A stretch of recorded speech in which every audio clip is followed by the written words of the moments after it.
All right, so we've been talking about foods that help naturally boost your collagen. Now, here's the other thing we need to talk about, the foods that destroy your body's own collagen production and that don't help your body produce any collagen. And I'm gonna cover those worst offenders here. I'm not gonna beat a dead horse and spend forever doing this, and you probably know a lot of these already, but there are some that you have to get out of your diet if you wanna boost collagen. Number one, drum roll please, surprise, surprise, sugar, right? We all know that. But listen, it's everywhere, but you've got to keep the sugar out of your diet. And I'm talking about the refined sugars, but you got to be conscious of natural sugars too. You got to be conscious of, not to say, hey, doing a little bit of maple syrup, a little bit of honey, a little bit of coconut sugar, small amounts, 9 grams, in the teens, daily, that's fine. But if you're consuming lots and lots of these, even natural sugars, it adds up on your body over time. So you really got to limit the sugar. And listen, there's a difference between the sugar that's in a blueberry and a serving of fruit than the amount of sugar you're going to get from, let's say, a coconut sugar. I'd much rather have sugar from blueberries than coconut sugar. Coconut sugar or maple syrup or cane sugar, all those different types of sugar, they're very concentrated. They affect your insulin very quickly versus blueberries. It's such a small amount over time. It's really spread out because of the way it operates synergistically in a food. So all that being said, you got to get rid of, especially the number one, the processed sugar. Number two, limit your natural sugar. Have a little bit's fine, but limit the amount. And then, hey, you're going to be good doing things like blueberries and raspberries and things like that in larger quantities. Next food group you got to get rid of is the refined grains. The wheat bread, the white flour, the pastas.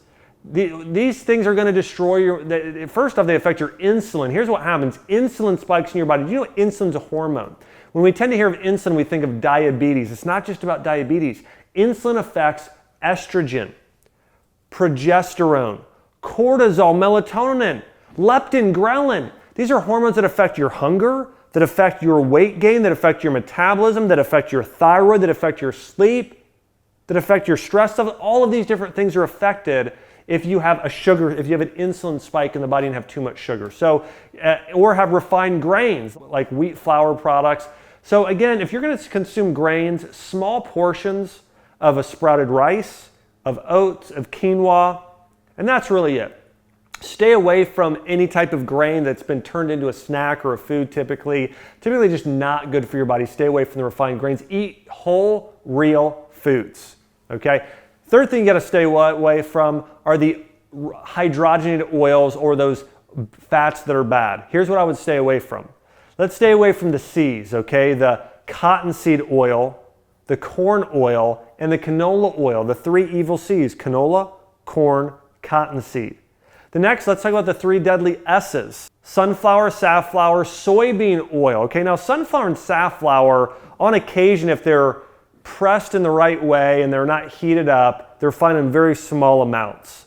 But especially soybean oil, you should really never consume. You want to stay away from it. And of course, just vegetable oil in general. If it says vegetable oil, you want to stay away from it. The oils you want to be consuming instead are coconut oil, olive oil, avocado oil, and natural things like grass-fed butter and ghee. Those are really the oils and fats you should be consuming on a regular basis in terms of oils. But stay away from those deadly oils. They're going to cause oxidation. They're going to cause inflammation and damage your cells and your mitochondria. For that reason, stay away from the bad fats and the bad oils.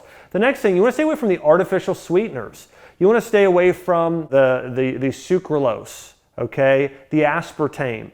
These are toxic to your cells and body. They cause oxidation, so hey, you may not gain weight because of it, but they're actually damaging your body's own collagen production. You want to stay away from those foods. And just generally, you also want to stay away from category number 5, foods that are additives that aren't even food to begin with. Blue 45 and yellow 22 and all these other things that are numbers, not foods, or things you can't pronounce, you don't want to eat those. So if a food label has more than typically 5 or maybe 10 ingredients, it's typically not good for you. So you want to stay away from those foods as much as you can, processed foods. And so listen, the thing I'd encourage you to do is don't focus when you're on this on the collagen diet, don't focus on all the things you can't have. Focus on all the foods you can have.